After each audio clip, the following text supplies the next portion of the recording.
दोपहर समाचार में आपका स्वागत है।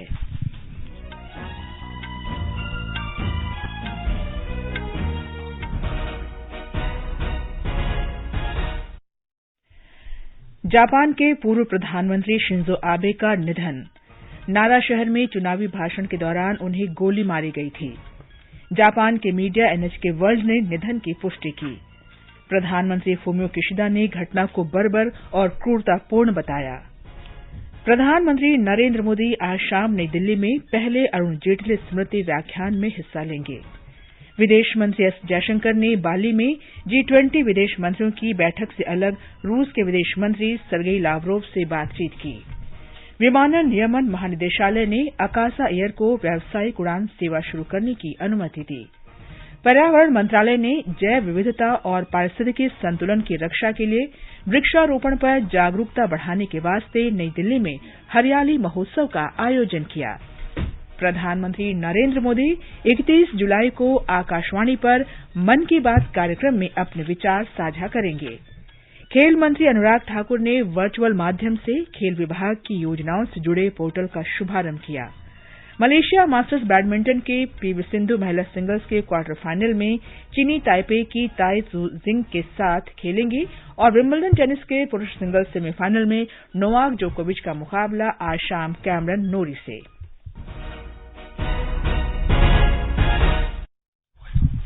दोपहर समाचार में नीलम मलकानिया के साथ मैं कनकलता।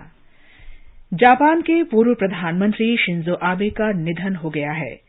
उन्हें आज सुबह पश्चिमी जापान के नारा शहर में एक चुनावी भाषण के दौरान गोली मार दी गई थी। जापानी मीडिया एनएचके के हवाले से उनके निधन की पुष्टि की गई है। प्रधानमंत्री नरेंद्र मोदी आज शाम नई दिल्ली में पहले अरुण जेटली स्मारक व्याख्यान को संबोधित करेंगे। आर्थिक कार्य विभाग ने इस व्याख्यान का आयोजन किया है। व्याख्यान का विषय समावेशीकरण के माध्यम से विकास और विकास के माध्यम से समावेशीकरण है। कार्यक्रम में सिंगापुर सरकार के वरिष्ठ मंत्री थरमन षणमुगारत्नम मुख्य भाषण देंगे। प्रधानमंत्री नरेंद्र मोदी आज से आरंभ हो रहे 3 दिन के कौटिल्य आर्थिक सम्मेलन के प्रतिभागियों से बातचीत भी करेंगे। केंद्रीय गृह मंत्री अमित शाह कल जयपुर में 30वीं उत्तरीय क्षेत्रीय परिषद की बैठक की अध्यक्षता करेंगे। परिषद में राजस्थान, हरियाणा, हिमाचल प्रदेश, पंजाब और केंद्र शासित प्रदेश दिल्ली, जम्मू कश्मीर, लद्दाख और चंडीगढ़ शामिल हैं। विदेश मंत्री डॉक्टर एस जयशंकर ने इंडोनेशिया के बाली में G20 देशों के विदेश मंत्रियों की बैठक से अलग रूस के विदेश मंत्री सर्गेई लावरोव से मुलाकात की। दोनों नेताओं ने आपसी हित के द्विपक्षीय मामलों पर विचार विमर्श किया।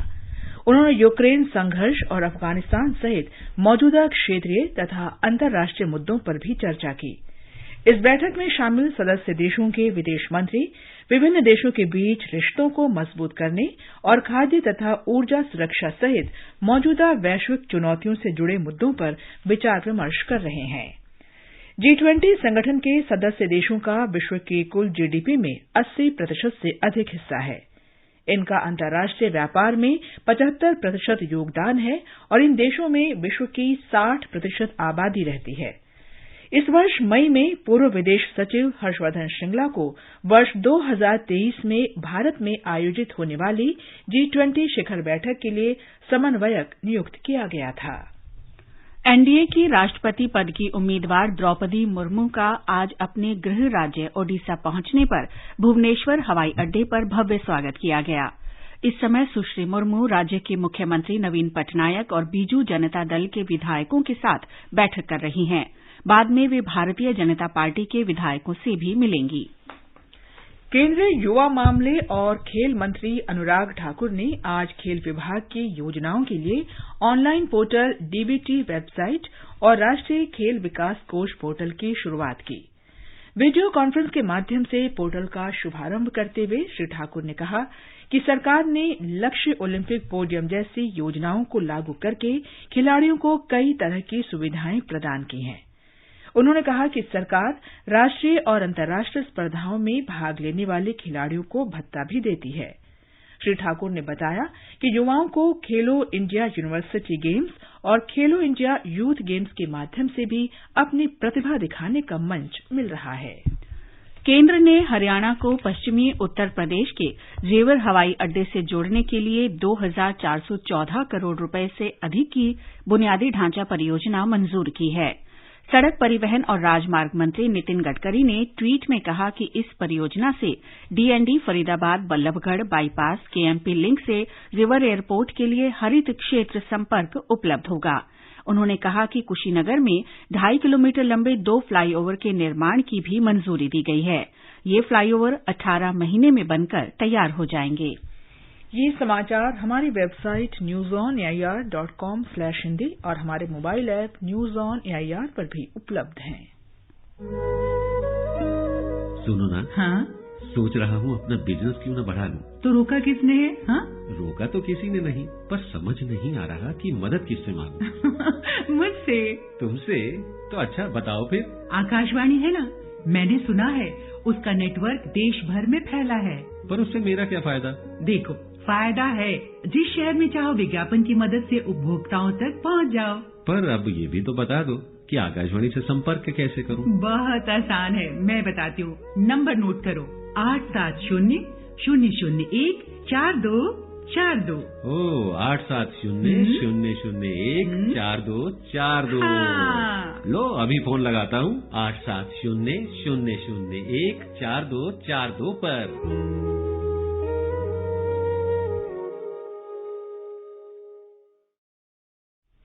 दोपहर समाचार में आपका फिर स्वागत है। विमानन नियमन महानिदेशालय ने नई एयरलाइन आकाशा एयर को व्यावसायिक उड़ान सेवा शुरू करने की अनुमति दे दी है। अब ये एयरलाइन देश में अपनी व्यावसायिक उड़ानें शुरू कर सकती है। एक ट्वीट में इस फैसले को महत्वपूर्ण बताते हुए एयरलाइन की ओर से कहा गया कि वो इस महीने के अंत तक व्यावसायिक उड़ानें शुरू कर देगी। भारतीय सेना अग्निपथ योजना के अंतर्गत सैनिकों की भर्ती रैलियां अगले महीने से शुरू करेगी। सेना द्वारा जारी जोन वार कार्यक्रम के अनुसार भर्ती रैलियां 12 अगस्त से शुरू होंगी और दिसंबर तक चलेंगी। इसमें देश के सभी जिलों को शामिल किया जाएगा। सैन्य पुलिस कोर में केवल महिला अग्निवीरों की भर्ती की जाएगी। सैन्य पुलिस कोर में चरणबद्ध रूप से 1,700 महिलाओं की नियुक्ति किए जाने की योजना है। सरकार ने पिछले महीने अग्निपथ योजना की घोषणा करते हुए कहा था कि इस वर्ष 46,000 सैनिकों की भर्ती की जाएगी। महाराष्ट्र में सरकार बनाने के लिए राज्यपाल द्वारा एकनाथ शिंदे को आमंत्रित करने के फैसले के विरुद्ध शिवसेना के उद्धव ठाकरे गुट ने उच्चतम न्यायालय में याचिका दायर की है। इस गुट ने विधानसभा अध्यक्ष के चुनाव को भी चुनौती दी है। शीर्ष न्यायालय ने इस मामले की सुनवाई 11 जुलाई तय की है। उसी दिन पिछली याचिकाओं की भी सुनवाई होगी। न्यायमूर्ति इंदिरा बनर्जी की अध्यक्षता वाली पीठ ने कहा कि वो सोमवार को अन्य लंबित अपीलों के साथ साथ इस मामले की भी सुनवाई करेगी। राष्ट्रव्यापी कोविड टीकाकरण अभियान के तहत देश में अब तक 198 करोड़ 51 लाख से अधिक टीके लगाए जा चुके हैं। स्वास्थ्य मंत्रालय ने बताया है कि कल 17,62,000 से अधिक टीके लगाए गए। इसी दौरान 18,815 लोगों के संक्रमित होने की पुष्टि हुई है और 15,899 लोग स्वस्थ हुए हैं। स्वस्थ होने की दर 98.51% है। प्रवर्तन निदेशालय ने कहा है कि mobile phone company Vivo India ने भारत में कर देयता से बचने के लिए 2017 से 2021 के दौरान चीन को करीब 62,476 करोड़ रुपए भेजे हैं। निदेशालय ने कहा कि धोखाधड़ी से शामिल की गई 18 कंपनियों ने वीवो इंडिया को टर्नओवर की 50% राशि भारत से बाहर मुख्य रूप से चीन भेजने में मदद की। एजेंसी ने कहा कि धन शोधन रोकथाम अधिनियम के प्रावधानों के अंतर्गत अब तक कंपनियों के 119 बैंक खातों की 465 करोड़ रुपए की राशि जब्त की गई है। इस बीच विदेश मंत्रालय ने कहा है कि भारत में काम कर रही चीनी कंपनियों को देश के कानून का पालन करना होगा। विदेश मंत्रालय के प्रवक्ता अरिंदम बागची ने कहा कि इस मामले में देश के कानून के अनुसार कार्रवाई की जा रही है। All I would say, look, Indian companies who operate here otherwise need to follow the law of the land, and I think our legal authorities are taking step as per the law of the land. ऐसा कोई हमारे पास information नहीं आया है authority से कि हम अभी चाइना से इस मुद्दे पे बातचीत करें, पर ये लीगल इशू है। अगर वो कुछ पूछे तो फिर हमारा सिस्टम होता ही है म्यूचुअल लीगल असिस्टेंस का। पर्यावरण, वन और जलवायु परिवर्तन मंत्रालय ने आज नई दिल्ली में वृक्ष उत्सव हरियाली महोत्सव का आयोजन किया।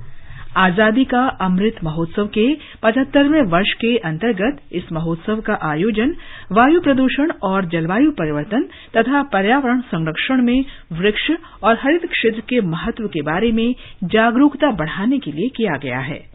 इसके तहत 75 नगर वनों, 75 पुलिस प्रतिष्ठानों के चारों ओर की 75 किलोमीटर सड़क, दिल्ली के 75 स्कूलों और देश के 75 अविकसित स्थलों में पौधे लगाए जाएंगे।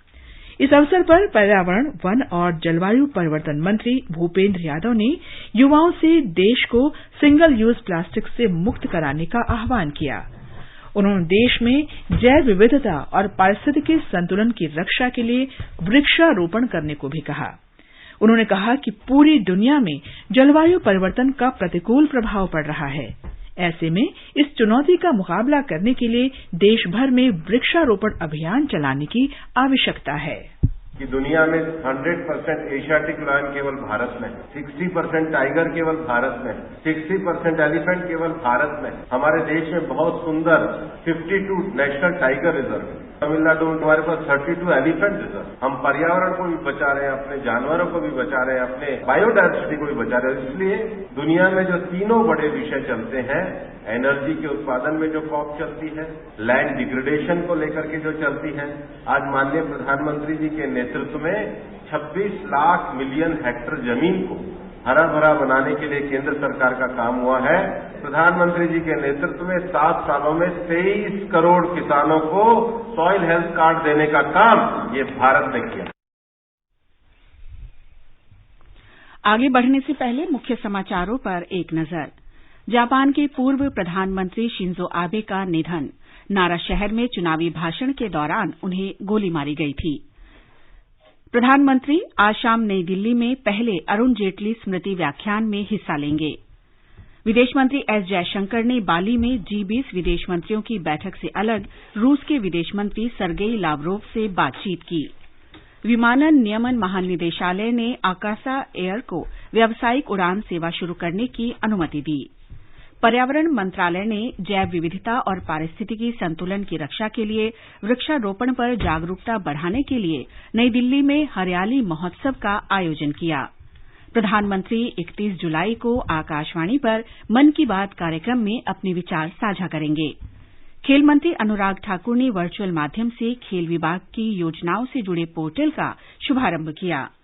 और कुआलालंपुर में मलेशिया मास्टर्स बैडमिंटन टूर्नामेंट में महिला सिंगल्स क्वार्टर फाइनल में भारत की पीवी सिंधु चीनी ताइपे की ताइजू यिंग से हार गई हैं। विंबलडन टेनिस के पुरुष सिंगल्स सेमीफाइनल में नोवाक जोकोविच का मुकाबला आज शाम कैमरन नोरी से। प्रधानमंत्री नरेंद्र मोदी इस महीने की 31 तारीख को आकाशवाणी से मन की बात कार्यक्रम में अपने विचार साझा करेंगे। ये इस मासिक रेडियो कार्यक्रम की 91वीं कड़ी होगी। प्रधानमंत्री ने लोगों से उन विषयों के बारे में सुझाव देने को कहा है जिन पर कार्यक्रम की इस कड़ी में चर्चा होनी चाहिए। लोग नमो ऐप या माई जीओवी ओपन फोरम पर अपने विचार साझा कर सकते हैं। टोल फ्री नंबर 1800-11-7800 डायल करके प्रधानमंत्री के लिए हिंदी या अंग्रेजी में अपना संदेश रिकॉर्ड कराया जा सकता है। फोन लाइनें इस महीने की 28 तारीख तक खुली रहेंगी। 1922 पर मिस कॉल देकर एसएमएस से मिले लिंक से भी प्रधानमंत्री के लिए सुझाव सीधे भेजे जा सकते हैं। बर्फ से ढके पहाड़, हवा के साथ झूमते चीड़ चिनार, झीलों पर तैरते शिकारे, हरी भरी घाटियों के दिलकश नजारे। आकाशवाणी समाचार आपके लिए लेकर आया है जम्मू कश्मीर विशेष श्रृंखला एक नई सुबह। हम बात करते हैं विकास की, निवेश की, पर्यटन की, संस्कृति की और रोज हो रहे बदलावों की। एफएम गोल्ड पर सुनिए हर शुक्रवार रात 9:15 पर आकाशवाणी समाचार की विशेष प्रस्तुति जम्मू कश्मीर एक नई सुबह।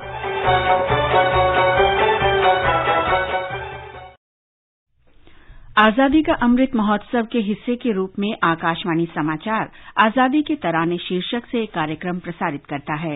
ये कार्यक्रम उन देशभक्ति गीतों पर आधारित है जिन्होंने स्वतंत्रता आंदोलन में लोगों में जोश भर दिया था।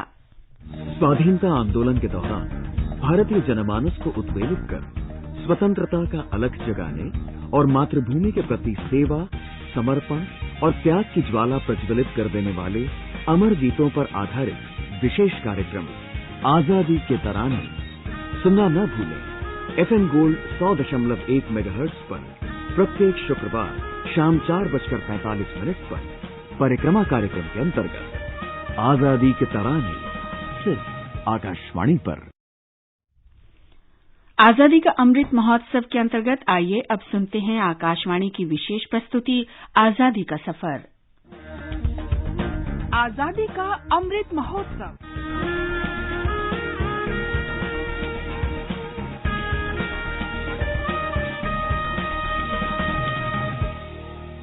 आजादी का सफर आकाशवाणी के संग। भारत का गौरवशाली स्वतंत्रता संघर्ष आधुनिक विश्व के महानतम स्वाधीनता संघर्षों में शामिल है। आकाशवाणी से हम प्रत्येक दिन प्रस्तुत कर रहे हैं इस संघर्ष की एक झलक।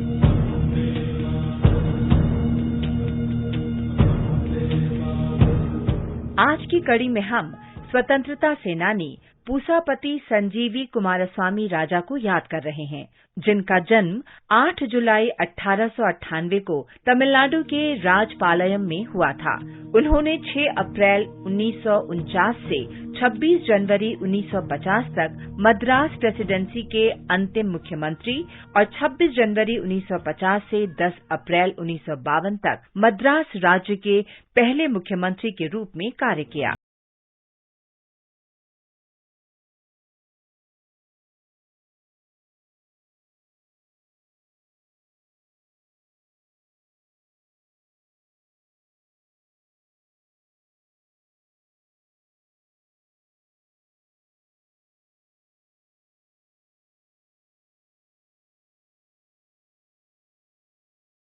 पूसापति स्कूली शिक्षा पूरी करने के बाद भारतीय राष्ट्रीय कांग्रेस में शामिल हो गए और पंचायत संगठनों, स्थानीय बोर्ड प्रशासन में मुख्य रूप से भाग लिया। उन्होंने राजपालयम यूनियन, पंचायत अदालत और रामनाथपुरम के जिला बोर्ड के अध्यक्ष के रूप में कार्य किया। प्रारंभिक वर्षों में वो एनी बेसेंट और सत्यमूर्ति के जीवन और लेखन से बहुत प्रभावित रहे। 1919 में वे पहली बार महात्मा गांधी से मिले और बापू की सादगी से बेहद प्रभावित हुए।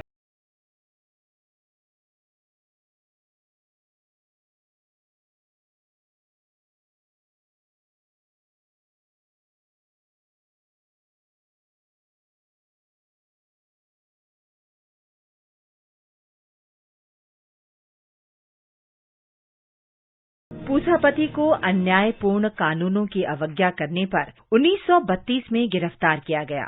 उन्हें 1939 में मद्रास कांग्रेस लेजिस्लेचर पार्टी के नेता के रूप में चुना गया। उन्होंने 6 अप्रैल 1949 को तमिलनाडु के प्रमुख के रूप में शपथ ली। उन्होंने 1954 से 1956 तक ओडिशा के राज्यपाल के पद पर भी कार्य किया।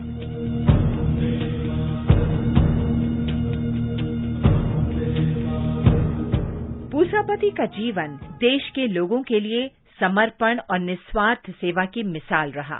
उन्होंने गांधी कलाई मंदिरम नामक सांस्कृतिक संस्था शुरू करने के लिए अपना घर दान कर दिया।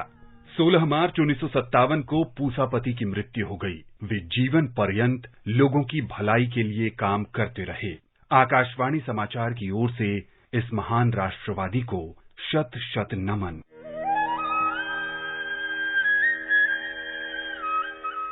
हम स्वतंत्रता सेनानी बाबू बनारसी दास को भी याद कर रहे हैं, जिनका जन्म 8 जुलाई 1912 को उत्तर प्रदेश के बुलंदशहर जिले में हुआ था। वो युवावस्था में ही स्वतंत्रता संग्राम में शामिल हो गए। महात्मा गांधी के अहिंसा आंदोलन में भाग लेने पर वे कई बार जेल गए। स्वतंत्रता के बाद वे राजनीति में आए और उत्तर प्रदेश के 11वें मुख्यमंत्री बने। इस महान भारतीय को शत शत नमन।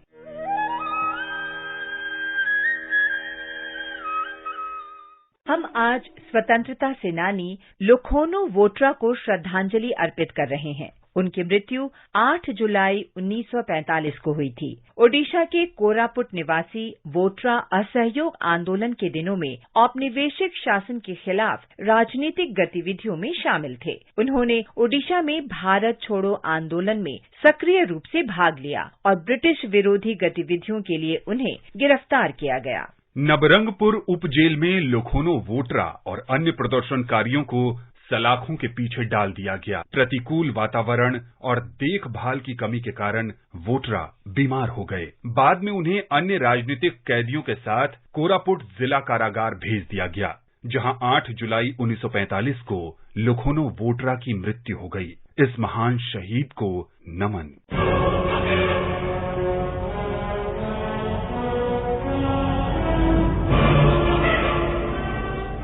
हम शहीद हीरा सिंह को भी याद कर रहे हैं। उनका जन्म 8 जुलाई 1818 को राजस्थान के कोटा जिले में हुआ था। वो कोटा रियासत की सेना में रिसालदार थे और 1857 में प्रथम स्वतंत्रता संग्राम के दौरान अंग्रेजों और कोटा रियासत के महाराव के खिलाफ सैन्य और नागरिक विद्रोह में भाग लिया। वो उन स्वतंत्रता कार्यकर्ताओं में शामिल थे जिन्होंने 15 अक्टूबर 1857 को कोटा में राजनीतिक एजेंसी पर हमला किया था। उन्होंने नवंबर 1857 में कोटा किले की घेराबंदी में भी भाग लिया। कोटा के महाराव के सैनिकों से लड़ते हुए हीरा सिंह की हत्या कर दी गई। आकाशवाणी समाचार की ओर से इस बहादुर राष्ट्रवादी को नमन। आज बस इतना ही। आजादी का सफर आकाशवाणी के संग। कल फिर मिलेंगे नई कड़ी के संग।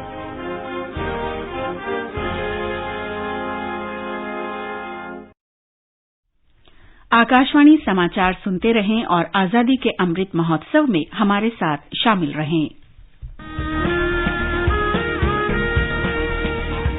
आजादी के 75 वर्षों का पर्व अमृत महोत्सव के पावन अवसर पर आकाशवाणी समाचार लेकर आया है अमृत महोत्सव क्विज। आप भी इस क्विज का हिस्सा बन सकते हैं। हमारे समाचार बुलेटिनों में पूछे गए स्वतंत्रता आंदोलन से जुड़े प्रश्नों का जवाब देकर। आपसे ये सवाल प्रत्येक सोमवार और मंगलवार को सुबह 8 बजे प्रसारित होने वाले बुलेटिन समाचार प्रभात में पूछे जाएंगे। श्रोता ईमेल अमृत महोत्सव quiz@prasarabharati.gov.in पर अपने जवाब भेज सकते हैं। आप अपने जवाब व्हाट्सएप नंबर 8826546262 पर भी भेज सकते हैं। विजेता का चुनाव सही जवाबों में से लकी ड्रॉ के माध्यम से होगा और इसकी घोषणा अगले दिन इसी बुलेटिन में की जाएगी। विजेता को प्रमाण पत्र के साथ एक उपहार भी दिया जाएगा। साथ ही विजेता का नाम हमारे ट्विटर हैंडल पर भी फ्लैश होगा। तो आइए मनाएं आजादी के 75 वर्षों का पर्व अमृत महोत्सव आकाशवाणी समाचार के साथ।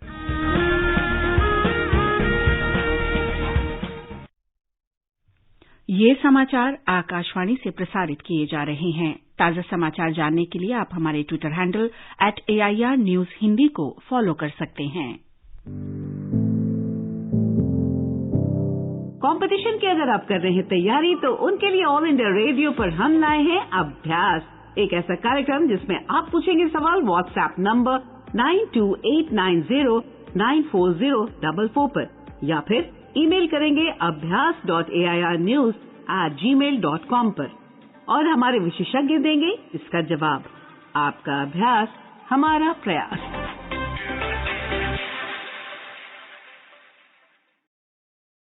ये आकाशवाणी है। प्रधानमंत्री नरेंद्र मोदी ने जापान के पूर्व प्रधानमंत्री शिंजो आबे के निधन पर शोक व्यक्त किया है।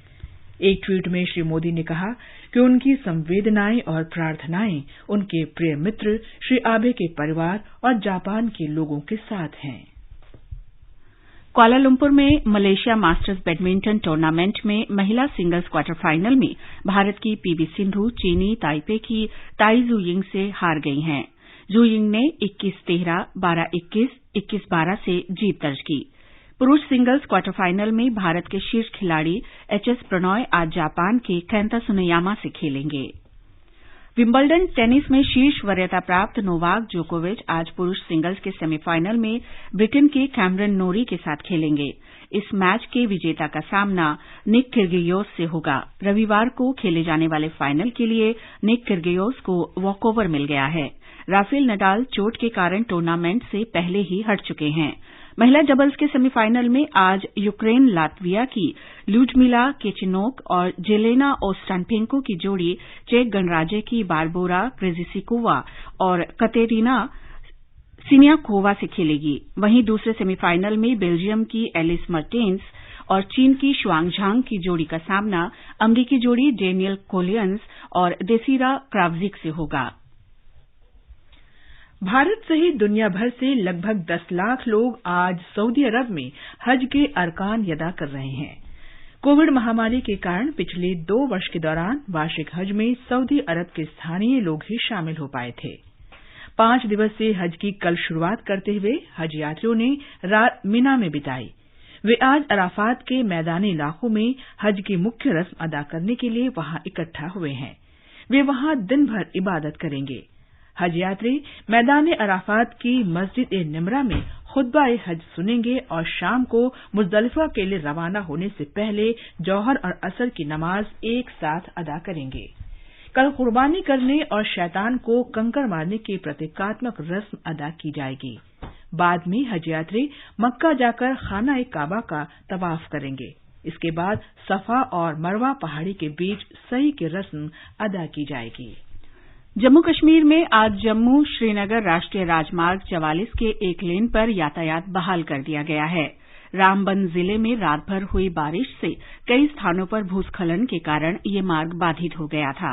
हमारे संवाददाता ने खबर दी है कि चंद्रकोट में फंसे हुए अमरनाथ यात्रियों को बालतल के रास्ते कश्मीर की ओर जाने की अनुमति दे दी गई है। भारत 2022 से 2026 की अवधि के लिए यूनेस्को की सांस्कृतिक विरासत संरक्षण संधि 2003 की अंतर सरकारी समिति का सदस्य निर्वाचित हुआ है। संस्कृति मंत्री जी किशन रेड्डी ने एक ट्वीट में कहा कि वसुधैव कुटुंबकम के मूल्यों को बहाल करने के लिए भारत के लिए एक अच्छा और महत्वपूर्ण अवसर है। अंतर सरकारी समिति का चुनाव महासभा के 2 दिन के सम्मेलन के दौरान हुआ। सम्मेलन 5 जुलाई को पेरिस में यूनेस्को मुख्यालय में शुरू हुआ था। ब्रिटेन के प्रधानमंत्री बोरिस जॉनसन ने पद से इस्तीफा देने का फैसला किया है। उन्होंने कंजर्वेटिव पार्टी के नेता के रूप में अपने इस्तीफे की घोषणा की। सरकार के कई विवादों से घिरे होने के बाद उनके निकट सहयोगियों ने उनका साथ छोड़ दिया था। श्री जॉनसन ने कहा, ये कंजर्वेटिव पार्टी के उनका उत्तराधिकारी चुनने तक वे प्रधानमंत्री के रूप में काम करते रहेंगे। और अब एक नजर मौसम पर। राष्ट्रीय राजधानी दिल्ली और मुंबई में बादल छाए रहेंगे और वर्षा हो सकती है। दिल्ली में न्यूनतम तापमान 31 डिग्री सेल्सियस दर्ज किया गया और अधिकतम तापमान करीब 40 डिग्री सेल्सियस रहने का अनुमान है। चेन्नई में गरज के साथ बारिश हो सकती है। कोलकाता में आंशिक रूप से बादल छाए रहेंगे और मध्यम वर्षा या गरज के साथ बौछारें पड़ सकती हैं। श्रीनगर में आंशिक रूप से बादल छाए रहने और गरज के साथ 1 या 2 बार वर्षा होने की संभावना है। जम्मू और मुजफ्फराबाद में आंशिक रूप से बादल छाए रहेंगे और गरज के साथ बौछारें पड़ने की संभावना है। जम्मू में गरज के साथ वर्षा हो सकती है। लेह में अधिकतम तापमान 38 डिग्री और गिलगित में 36 डिग्री सेल्सियस रहने की उम्मीद है। अंत में मुख्य समाचार एक बार फिर। जापान के पूर्व प्रधानमंत्री शिंजो आबे का निधन। नारा शहर में चुनावी भाषण के दौरान उन्हें गोली मार दी गई थी। जापान के मीडिया NHK वर्ल्ड ने निधन की पुष्टि की। प्रधानमंत्री नरेंद्र मोदी ने अपने प्रिय मित्र श्री आबे के निधन पर शोक व्यक्त किया है। प्रधानमंत्री आज शाम नई दिल्ली में पहले अरुण जेटली स्मृति व्याख्यान में हिस्सा लेंगे। विदेश मंत्री एस जयशंकर ने बाली में G20 विदेश मंत्रियों की बैठक से अलग रूस के विदेश मंत्री सर्गेई लावरोव से बातचीत की। विमानन नियमन महानिदेशालय ने अकासा एयर को व्यावसायिक उड़ान सेवा शुरू करने की अनुमति दी। पर्यावरण मंत्रालय ने जैव विविधता और पारिस्थितिकी संतुलन की रक्षा के लिए वृक्षारोपण पर जागरूकता बढ़ाने के वास्ते नई दिल्ली में हरियाली महोत्सव का आयोजन किया। प्रधानमंत्री 31 जुलाई को आकाशवाणी पर मन की बात कार्यक्रम में अपने विचार साझा करेंगे। खेल मंत्री अनुराग ठाकुर ने वर्चुअल माध्यम से खेल विभाग की योजनाओं से जुड़े पोर्टल का शुभारंभ किया। मलेशिया मास्टर्स बैडमिंटन के महिला सिंगल्स के क्वार्टर फाइनल में पीवी सिंधु हार गई हैं। इसके साथ ही दोपहर समाचार का ये अंक समाप्त हुआ। नमस्कार।